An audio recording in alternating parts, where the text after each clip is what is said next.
Most exciting destination in all of northern Wisconsin. LCO Casino Lodge and Convention Center, Hayward. LCO.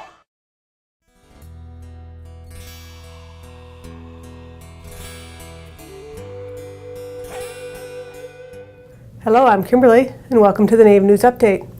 It's Friday, February 16th, and many of the stories you hear here can be found at IndianCountryNews.com. And here's the news for today from the Associated Press and other Native news sources.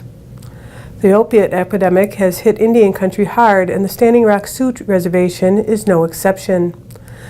National trial firm Robbins Kaplan has filed a lawsuit on behalf of the Standing Rock Sioux Tribe against major manufacturers and distributors of opioids, alleging devastating public health effects on tribal communities.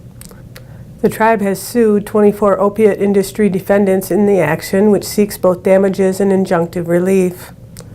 The 102-page complaint filed in federal court accuses defendants of allegedly marketing prescription opioids in a manner that fraudulently concealed and minimized their addiction risk, and failing to comply with federal prescription drug laws intended to prevent the diversion of prescription opioids and prevent their abuse.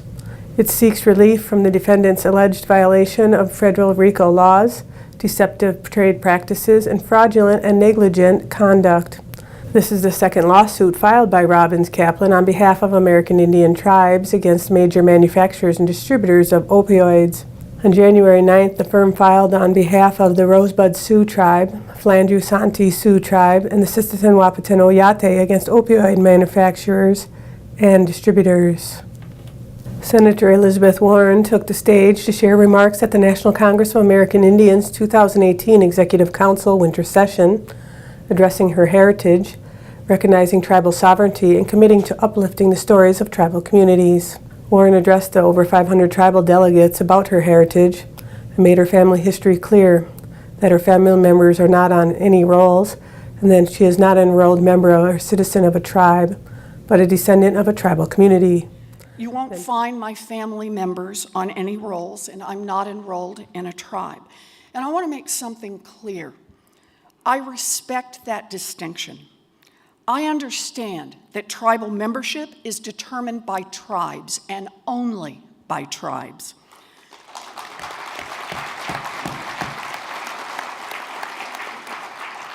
I never used my family tree to get a break or get ahead. I never used it to advance my career. But I want to make something else clear too. My parents were real people. By all accounts, my mother was a real beauty. She was born in eastern Oklahoma on this exact day, Valentine's Day, February 14th, 1912. She grew up in the little town of Wetumpka, the kind of girl who would sit by herself for hours and play the piano and sing. My daddy fell head over heels in love with her. But my mother's family was part Native American, and my daddy's parents were bitterly opposed to their relationship.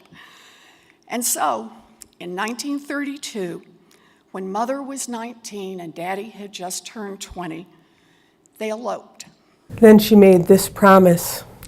For too long, your story has been pushed aside, to be trotted out only in cartoons and commercials.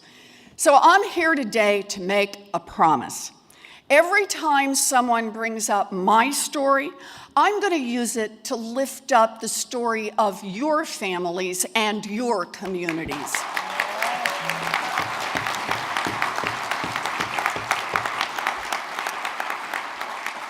Your story is about contributions.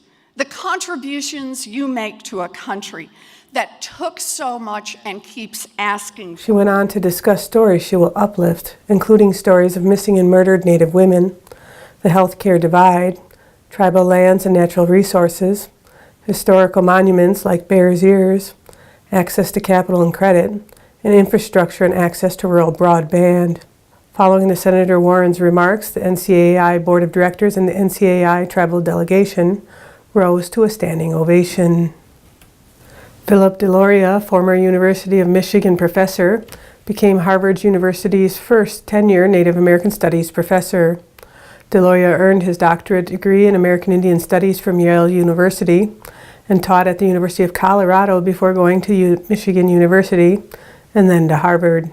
He became a Carol Smith Rosenberg Collegiate Professor in 2009. Deloria is the son of the late Vine Deloria Jr., who was a Sioux author, activist, and prominent historian. His grandfather was a leading Native Episcopal priest, and his great-aunt Ella Deloria was an important anthropologist. Men of the previous two generations have served as leaders within the Yankton Band of Dakota Nation and then in the Episcopal Church. Deloria is also the great-great-grandson of portrait painter Thomas Sully.